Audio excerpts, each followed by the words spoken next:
In heavenly honor we'll enter the land. The battle belongs to the Lord. No weapon that's fashioned against us will stand. The battle belongs to the Lord. And we sing glory, honor, power and strength to the Lord. We sing glory, honor, power and strength to the Lord. When the power of darkness comes in like a flood, the battle belongs to the Lord. He's raised up a standard, the power of his blood. The battle belongs to the Lord. And we sing glory, honor, power and strength to the Lord. We sing glory, honor, power and strength to the Lord. When your enemy presses in hard, do not fear. The battle belongs to the Lord. Take courage, my friend, your redemption is near. The battle belongs to the Lord. And we sing glory, honor, power and strength to the Lord. We sing glory, honor, power and strength to the Lord.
this quarter and next quarter, I will be teaching Ezra and then Nehemiah. Ezra's a tiny book, therefore, well, Nehemiah is not all that much bigger. Therefore, we're going to be adding in a lot of the extra details that are going on at the time, especially looking at the development of Judaism as we're going to see it in the first century. A lot of that takes its roots during the Babylonian exile and the Persian periods, and then really gets good and violently solidified once the Greeks come in and cause a whole bunch of problems. Then we now have the Hasmoneans moving on into the time of Christ. But it takes its foundations out of exile. Exile meant something to the Jews, much more than just they were away from their land for a while. It broke them as a people. They went from the belief that God cannot be defeated to, well, hold on a second, we were defeated, his temple is destroyed, his city is gone. Does that mean he's defeated? No. So now they have to rethink everything and come up with new explanations. During this time period, they really start solidifying themselves as a single God people, which I'll explain as I get a little bit later, because Christians tend to look at me a little weird when I say that, but they were not a single God people until they come back out of Babylonian captivity. So that's kind of my overview. We will be studying Ezra. If you have a class book, I will treat this exactly like I treat every other class book. I might reference it. I might not. I wrote it. So I know what it says. But I've had people in the past ask me for something just so that when they're reading it, they have something to write with. Some little questions that I'm wanting them to notice. So I didn't write very many questions, partly because some of these chapters are 10 verses or less. And I refuse to write a question, half of the chapter amount of questions. Like, I'm just not doing that. So you're not getting more than 4, I think, in pretty much any of the chapters. But we will be referencing it. Tonight, we're not going to start in Ezra. I want to start in Jeremiah. Jeremiah chapter 29. So tonight, I want to take a macro look at the world during the period of the book of Ezra, and especially the period just previous, during the Babylonian exile time. And so I wanted us to start in Jeremiah 29, because this is Jeremiah trying to explain to the exiles what God wants from them now. So he begins in verse 1 of Jeremiah 29. These are the words of the letter that Jeremiah the prophet sent from Jerusalem to the surviving elders of the exiles, and to the priests, the prophets, and all the people whom Nebuchadnezzar had taken into exile from Jerusalem to Babylon. This was after King Jeconiah and the queen mother, the eunuchs, the officials of Judah and Jerusalem, the craftsmen and the metal workers had departed from Jerusalem. The letter was sent by the hand of Elisah, the son of Shaphan, and Gemariah, the son of Hilkiah, whom Zedekiah, king of Judah, sent to Babylon to Nebuchadnezzar, king of Babylon. And this is what the letter said. Thus says the Lord of hosts, the God of Israel, to all the exiles whom I have sent into exile from Jerusalem to Babylon. Build houses and live there. Plant gardens and eat their produce.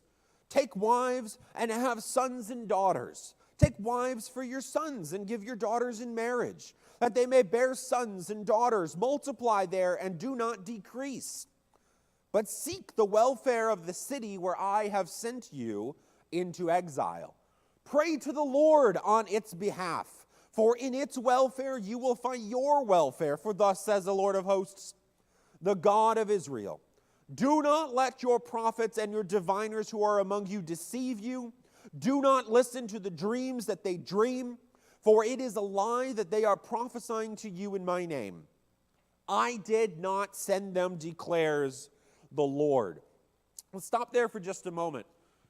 He writes this to those who are in exile, and you can imagine that you have gone with this first exile group, King Jeconiah, that you have gone and you were some of the wealthy people, the powerful people, have been sent off into exile. What do you believe your role is? Well, imagine, put yourself in that position. You have been exiled to a foreign country. You were in power and wealthy in your country. You want to go back. These are also the enemy. They don't know God. They don't follow God. There are idols everywhere. These people don't even speak appropriate languages. They speak weird things. So I am going to hinder them at every turn. I'm going to turn my nose up at every turn. I'm going to turn my back to them. I'm going to refuse to integrate. And God says, don't do any of that. Build your house. Make some business deals. Have some kids. Have a good time. Grow things. Become a powerful people once again. This is why I put you there. Pray for the welfare of the city in which I have placed you. I love that one. Can you imagine being annihilated and praying for the annihilator? I hope things go well for Babylon. I hope Nebuchadnezzar has a good, long reign on the throne. I really hope that he is happy and that his family grows and is safe. Can you imagine saying things like that? Similar to what some of the instructions we see in the New Testament about Rome. I hope the Romans are doing well. Romans are always doing well. It's us who need the prayers. That's not the perspective. And that's certainly not the perspective Jeremiah is giving. In Jeremiah 8 and 9, he says, don't listen to the people who are saying things to you. There are diviners. There are dreamers. There are people who are saying, God told me we're going to go home. God told us to resist. God told us do not integrate. God told us don't deal with making children right now. Don't get married. We're at war. Don't listen to them. Because God says, I did not send them. And so God says in verse 10, when 70 years are completed for Babylon, I will visit you. I will fulfill to you my promise and bring you back to this place. For I know the plans I have for you, declares the Lord, plans for welfare and not for evil, to give you a future and a hope. Then you will call upon me and come and pray to me, and I will hear you. You will seek me and find me, and when you seek me with all your heart, I will be found by you, declares the Lord. And I will restore your fortunes and gather you from all the nations and all the places where I have driven you, declares the Lord, and I will bring you back to the place from which I sent you into exile. This here is the core of the books of Ezra and Nehemiah. It is built upon the foundation that God put us here for a purpose, and that purpose is to grow and multiply and be safe. And then, after 70 years, we will cry out to him and he will bring us home, where we will be safe and multiply.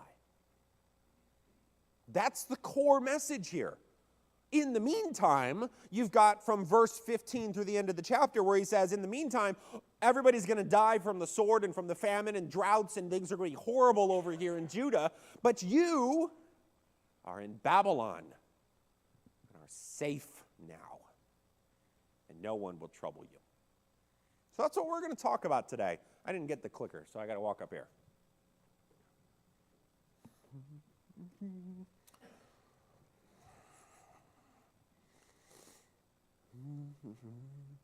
All right, I have a couple of maps here.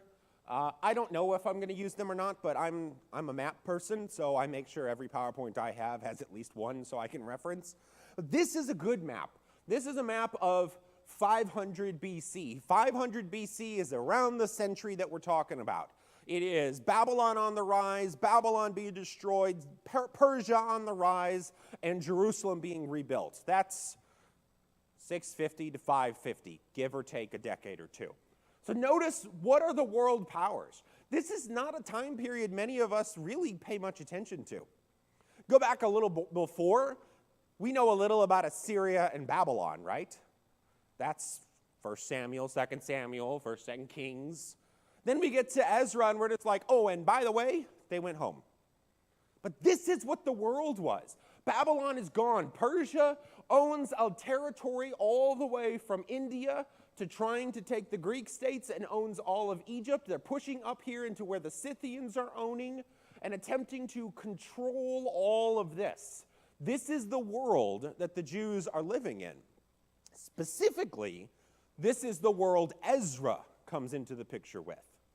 Because Ezra does not come with the first wave of people who go back to Judah. He comes with the next wave. So, he is dealing with this empire. He's not dealing with this smaller empire that Cyrus II, who takes Babylon, conquers. He's not even dealing with the empire of Artaxerxes or Xerxes that is here, the first ones. He's moving into Darius I, which is starting to have Greeks become involved, and some of their culture is going to begin seeping down. So when Ezra is having to deal with things, he's dealing with Egyptian influences. He's dealing with Greek influences. He's dealing with the people who, one, Jews from Judah were sent to Babylon, but he's also dealing with Assyrian captives, and that's the Israelites, northern nation. Some of them now are starting to intermingle, and some of their concepts are trickling down into the new Jews who have come down to the Babylonian exile. So we're going to talk about all of that.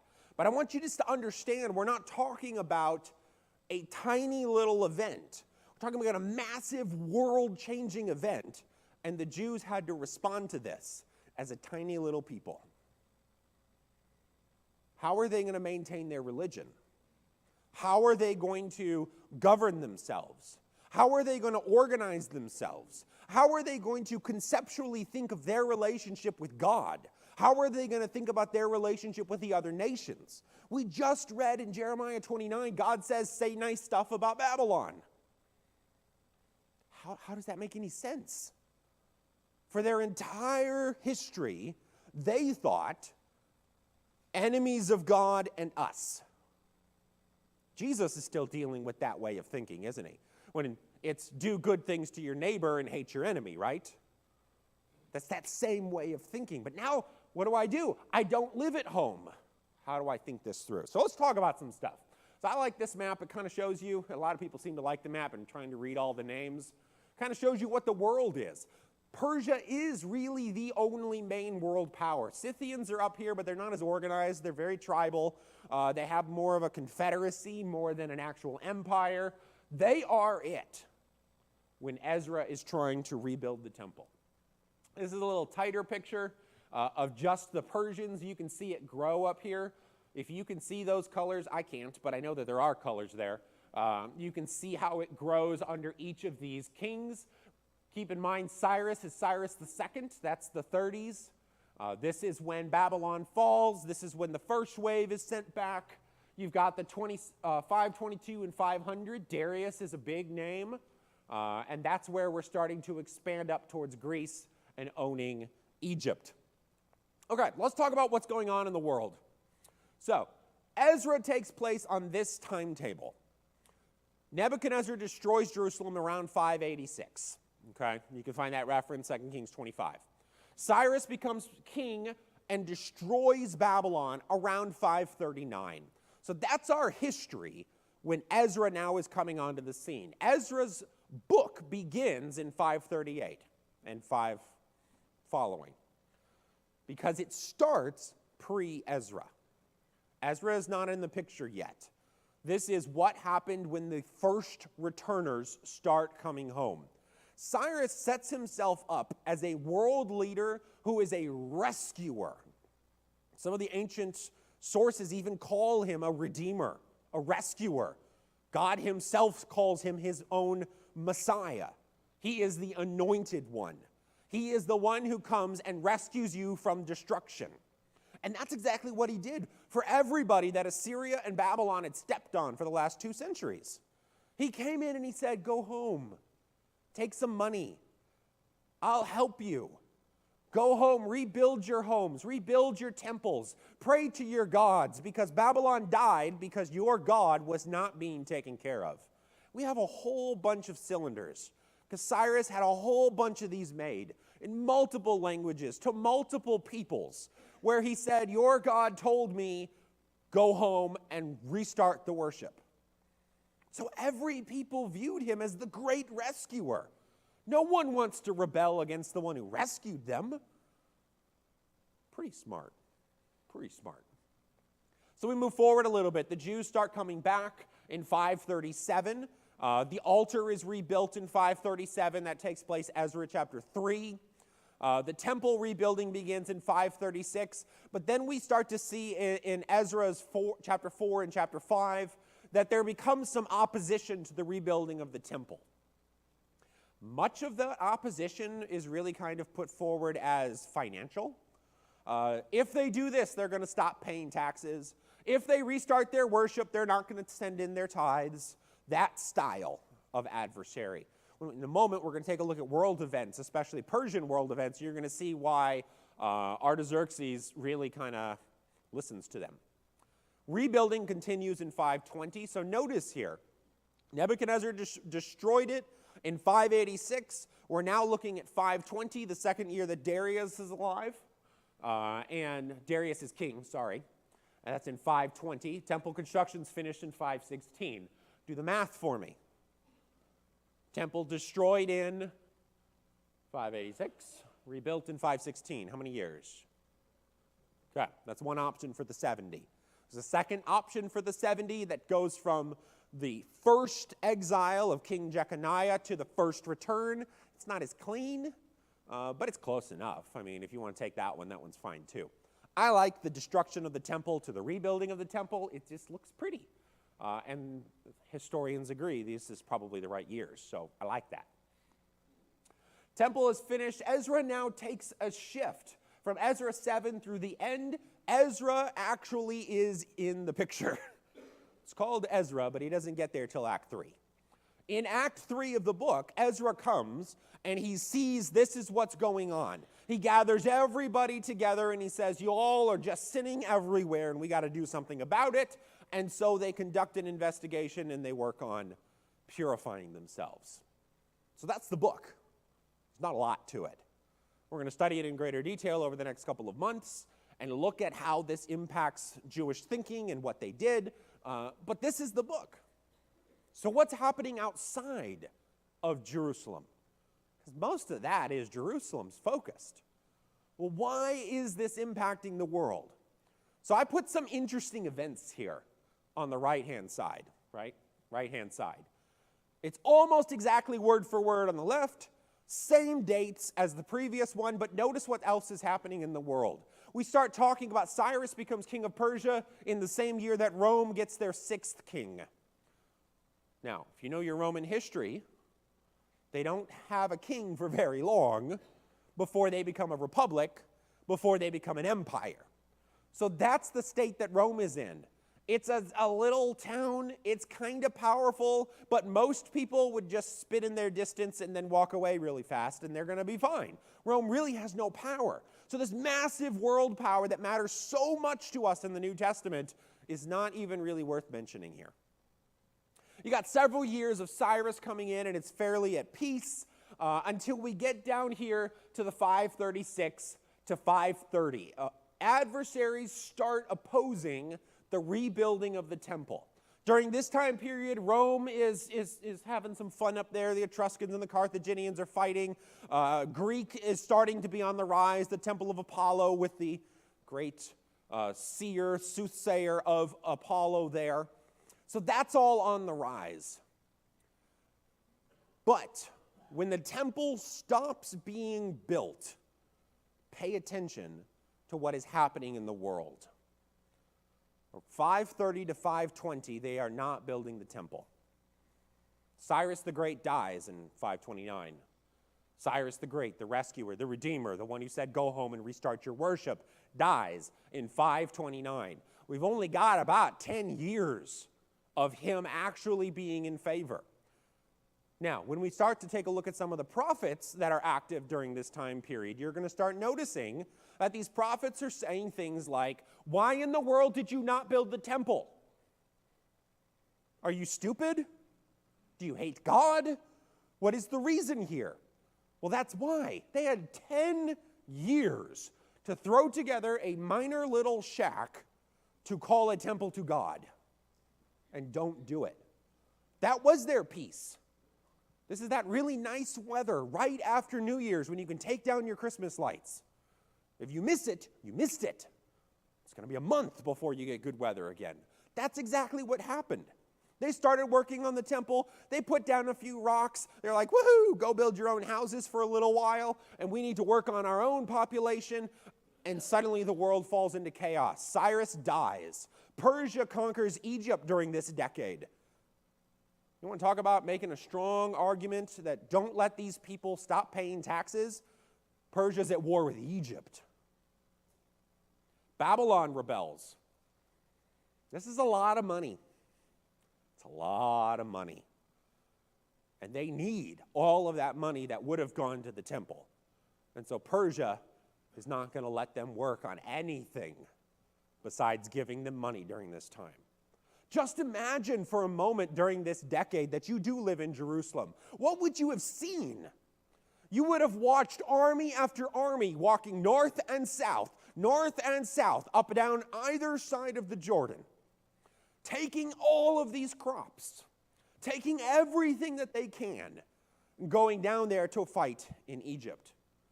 Egypt might have pushed them back for a little bit, and now you've got soldiers camping in your backyard. They're having trouble on the front. You know what happens when soldiers are losing a war? You know what happens to the locals they live around? Life is very hard during this decade for Judah. Very hard. And they do not work on the temple, hardly work on themselves. Interestingly, just for those who like history, this is when Buddha begins to make his mark on the world. This is when Leonidas is born in Sparta. Leonidas is famous for what event?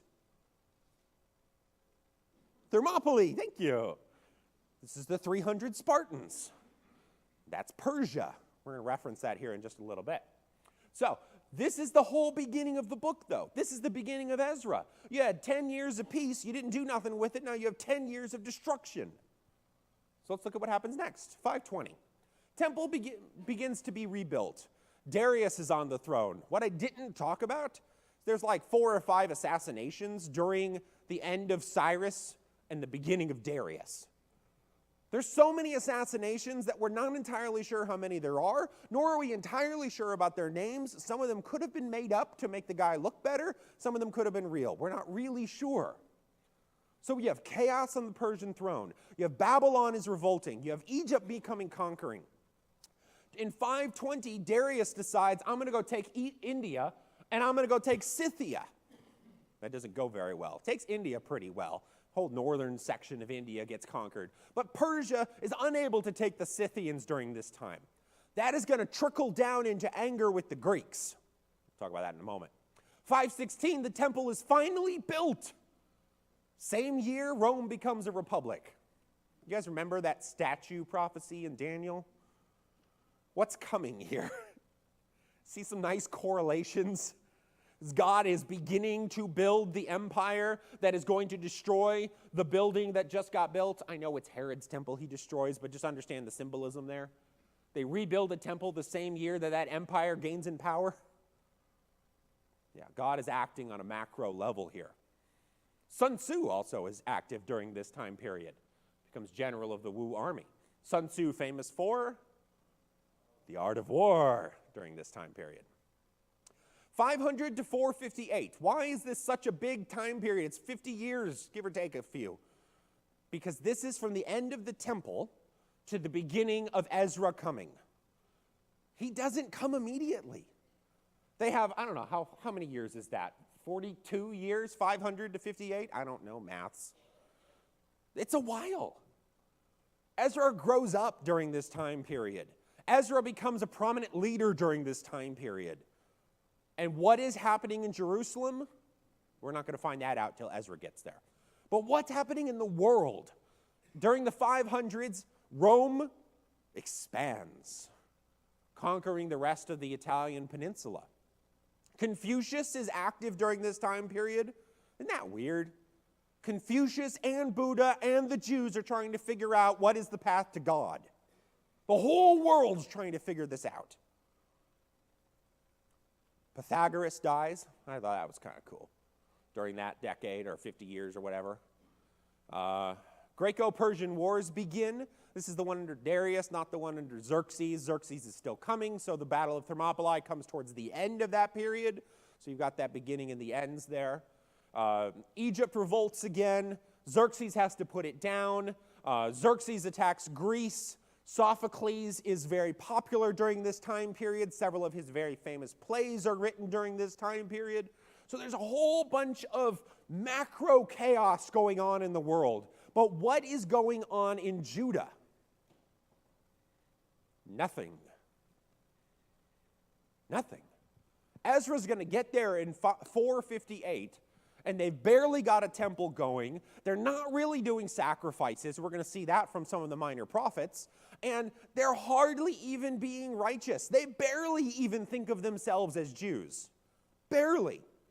Because they intermarry with all of the people around them, and nobody seems to really have much of an issue with it. And that's going to continue into the book of Nehemiah, where you've got priests that are married to foreign women, and you've got foreign people who are enemies of the Jews living in the temple grounds. This is what Ezra and Nehemiah walk back into. So notice here, we are at the year 458 when Ezra arrives. 539, we are almost a century. Is that 80 years? 80 years the Jews have been home. Took them a decade to start building the temple. They had an altar, that was good enough, right? Took them another decade before they got to actually do the temple again. 80 years. And Ezra gets there to find them hardly righteous, hardly concerned with God, barely focused on their temple work. Nothing. 458. Egypt revolts. Notice Xerxes dealt with an Egyptian revolt in the past 50 years. Now Egypt revolts again. Athens comes and helps. Sends troops down there. So now we've got Greeks starting to be right there in the same period and area that the Jews are living. And then 458 to 457, when the Jews are purging themselves of their foreign families, in 454, Persia is fighting against Egypt. So again, what is the world like for the Jews in Judea? They're again at war. Persian soldiers are camped in their backyards. Persian officials are going to be showing up to all of their homes saying, I know you just gave your taxes, well, we're going to require another 30%. I know you just gave that 30%, but we're just going to take everything else that you have because our troops are hungry and you are less important. That's the world they live in when Ezra comes back and tries to purify them. Ezra comes back and tries to direct them back to God. They're living in a world where it seems like for the last 80 years, all they've really done is have a Persian soldier living in their backyard. So that's our world history that covers the period of captivity into Ezra. So let's talk about some other things that happened during the period of the exile. This is when I think we really start looking into the psychology and the religion of the Jews. They start adding new things. I don't really like that I put this slide first. There might be a better slide. Let me see. Let's talk about this one first. The Jews leave Judah and they go to Babylon. Babylon is conquered by Persia, and some of the Jews go home, but not all of them. Now, we've got a good 70-year period when they cannot worship at the temple. So what do you do? All of their worship, all of the ways that they follow their God are associated with either a tabernacle or the temple. What do I do when I don't have my high priest here? My high priest doesn't even have the right clothes. So they got to fake it a little bit. What do I do if Babylon said, hey, all these Jews, they live down here, but I'm going to move you way over here, and I'm just stuck. Me and my little old family. How do I worship God? What do I do? So some of the thoughts that start coming in here are things like monotheism. And I wanted to put this in here because I think it's important for Christians to understand. Up until now, the Jews are not monotheistic. Ideally, let me put it this way, God is monotheistic. God says there is one God. And the Jews spent all of their history up until this point disagreeing. They bring in Baal. They bring in Asherah. They worship the Philistine gods. They come over here and they're afraid of the gods of the Hittites. They come over here and they're like, I wish the Egyptian gods would save us. They love all of these other gods and firmly believe in them because they keep bringing them back. And they don't want them gone. But now they have been removed from their home. And they begin to develop this sense that maybe God really is the only God. And so the Jews that come out of exile saying we need to follow this one God and follow him very, very closely. This is that monotheistic orient that they have. When we get to the time of Christ, are there Jews worshiping Baal? Maybe. You have any reference to them? Are they in positions of power?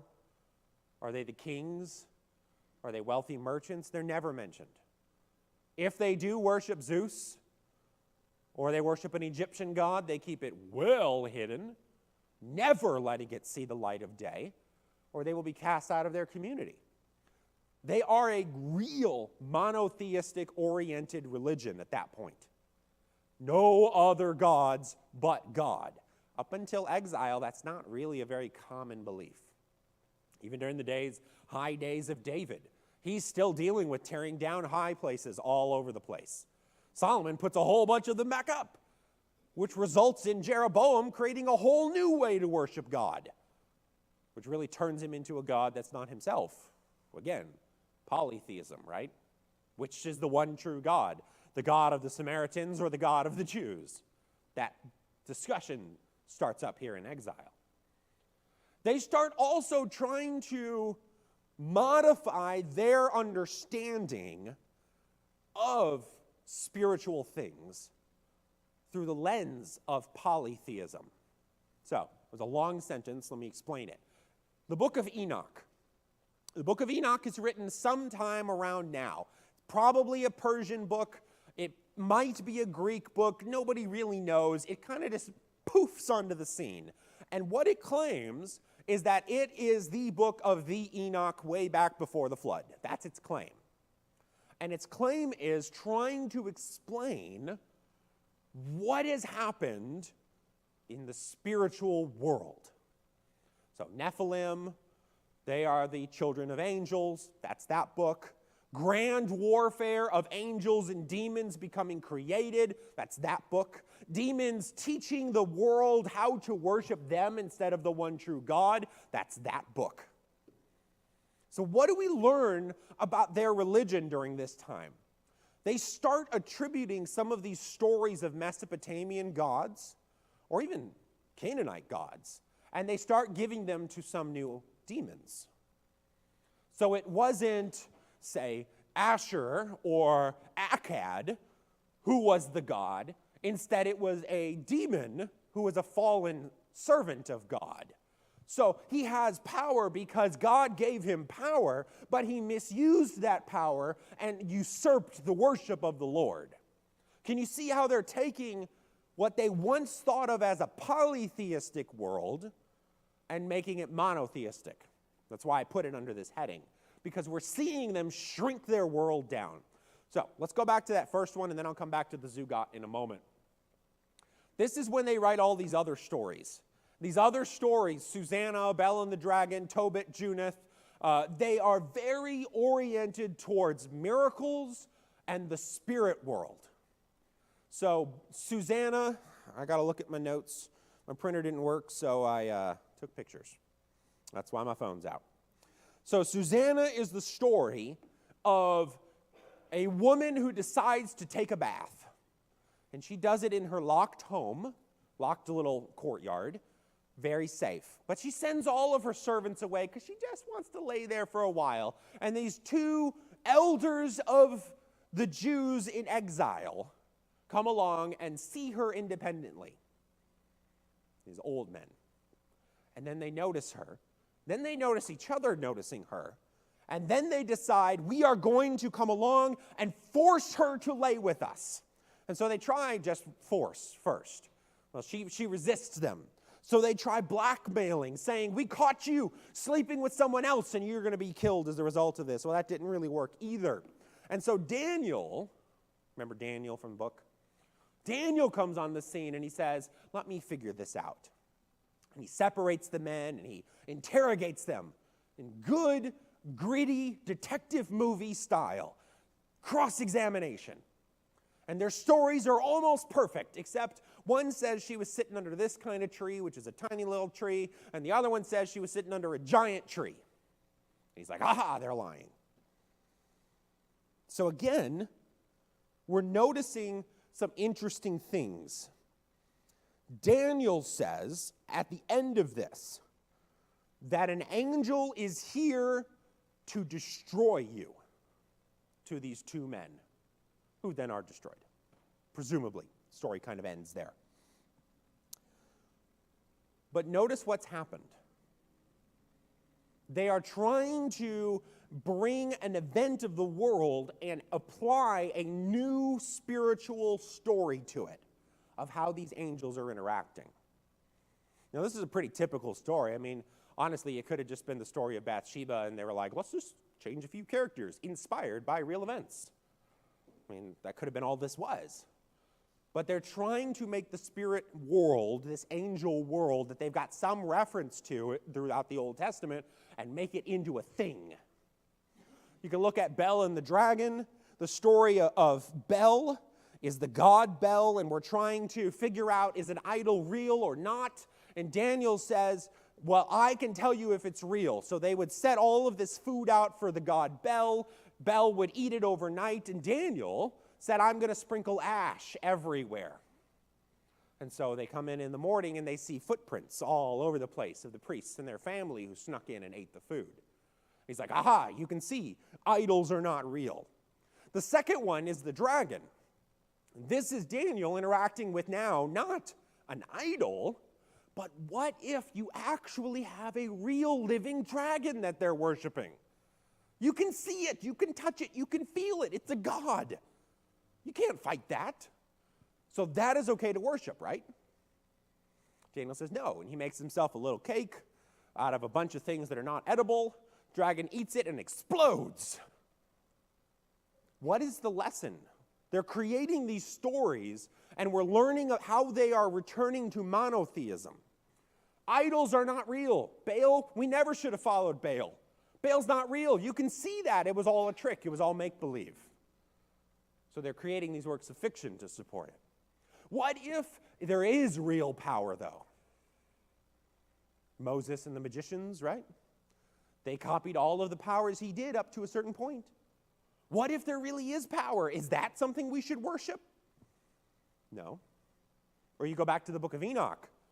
What if it's actually an angel that's come down and taught me how to worship it? No. That's the dragon, right? Dies. You can look at the book of Tolbert. I'm not going to take the time to look at the book of Tolbert, though. It's an interesting one. Book of Judith is another one. That's another one where a woman takes a prominent role and outsmarts the enemy. They're writing these extra biblical books during this time that are helping us to understand how they are trying to go from their polytheistic roots to their monotheistic future. Well, they have to have an answer. When their child says, Mom, why do we not worship Bel? Well, because Daniel proved Bel is not real. That's why. Okay, let's move forward. During this time, the Jews have to solve another problem. And this is where Zugot starts coming in. We have an issue. There are no priests. Because what does a priest need? At its foundation, a priest under the law of Moses, requires somewhere to be a priest. If you lived in Zebulun, they don't call you a priest, they call you a Levite. Priests are at the temple. Priests are at the tabernacle. A lot of those guys are dead now, and we don't even have the buildings to begin with. So what do we do to practice our religion? So from this, we start to see things form. We start to see the concept of a Sanhedrin forming, a group of knowledgeable people coming together to decide what is the will of God. Out of this, the Jews come up with a concept called zugot. They have a weird interaction with this word. Because on the one hand, they praise it, and on the other hand, they believe it's of the demons. We'll talk about that. So zugot, in its origin, is two people of the same. It is two people that stand up and preside. So the beginning of the Sanhedrin, these are the two that stand up. Therefore, you can't have one man ruling. There's always a couple, right? Same argument we make with an eldership. So this is the origin of that. But out of that discussion of you need two opinions, we start to see Pharisees and Sadducees begin to grow. Because you can't have two people that are of the same mind. They can't debate with each other. Landon and I stand over here and we say, Romans are pretty bad, right? And Landon's like, yeah, end of discussion, right? No, we need somebody with a new opinion. We need Michael to come in and say, Romans are the best. Pharisees and Sadducees. That's that core. That's that beginning of that dynamic, that duality of mind, where you have to have a disagreement. All right, let's start talking about the Tanaim. We're going to have to deal with the prophets that are active in some of those discussions next week, because I want to finish here with the Talmud and the Torah. So out of this need of how do we worship God when we have no temple, we have no home, we have no priests, we don't really have Levites, and we probably don't have a copy of the law. How do we deal with this? So this was their answer. One, they elevated the importance of the Torah, and really all Old Testament writings in general, but especially the Torah. So it goes from a writing that we own to this is the word of God that we must memorize. That is that evolution during the Persian and Greek time periods. Now, how do we know this? You guys read 2 Kings, right? They found the book of the law. How do you lose the law? You make it not important. That's how. Most of their king period, it's just not that important. Yes, lost it twice. It's just not. And so then you're left with, well, what do you think we should do? Well, I think we should worship this way. And, well, they think we should worship this way. Well, let's just all go worship however we want to. But they're not going to do that anymore, because worshiping however you want to sounds a lot like worshiping multiple gods. And the Jews worship one God. So we now have to agree. The Torah must be God's word. End of discussion. Torah is the first 5 books, Genesis to Deuteronomy. All right, but now we got a problem. We don't really have that many copies of it. So how are we all supposed to know what it says? Okay, so then this group comes together, known as the Tanaim, or Tanaim. I don't know how to say it. I'm going to say Tanaim because I'm English. And they come together and they say, we need to set up a good way of orally saying the Torah. But it's really hard. So let's cut out some of the stuff. Because, let's be honest, nobody really needs to know word for word the story of Abraham. They just don't, right? You can live your whole life not know who Abraham is, you're going to be just fine. This is Jewish mindset during this time. But what do you need to know? You need to know the law that governs Sabbath day and all of the variations that are associated. You need to know the laws that govern your relationship with a woman. This is man-focused. You need to know that. You need to be prepared for that. You need to know all of the things that govern growing things and asking things of God and getting blessings. You need to know all of these kinds of laws. And so they organize them into these 6 groups: seeds, festival, women, damages, holy things, and purities. And they ritualize this. They take those commandments of God, the 613 or so, and they make them into almost like a song, which ultimately will become their singing style of saying the Word of God that we see in the New Testament and even still today. That's how you make people remember it. Right now, if I asked, let's all sing the ABC song, we all still remember it. Some of you learned it a very long time ago. So if in your childhood you are taught to sing the 613 laws of God, in your old age, you're not going to forget, because you still remember that. Or what was your song with your sweetheart? You still remember that, even though it's probably not played on the radio any longer. But you know it, because we remember these songs. So that's the first thing they did, and they called it the Mishnah. The Mishnah is this oral Torah. It is not the Torah. The Torah is Genesis to Deuteronomy, but it is the oral Torah. And it focuses on the actual applied cases of law. How can I worship God and all of us worship the same? Now, there's some problems with this.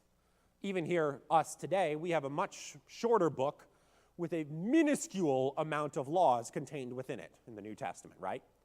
Compared to the 613 that we have in the Old Law, we have hardly any. Be nice to people, don't hit people, say nice stuff. Like, our laws are really minor. And we can't agree on them. And so we diversified over the last few couple, centuries. Well, the Jews did the same thing.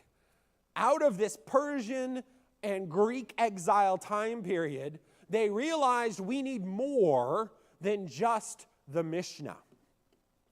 And so this group started to develop what became known as the Gemara.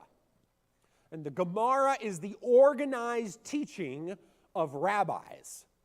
They are the ones who are telling you how to interpret the Mishnah. So if there is an issue, they are the ones that dealt with it. And then they wrote it down. They don't write it down. Then they ritualize it to be taught orally. So now you are not just learning in childhood the Mishnah. Now you also are ritually learning the Gemara portion. That together, the two of them together, make up Talmud. Again, why are we doing this?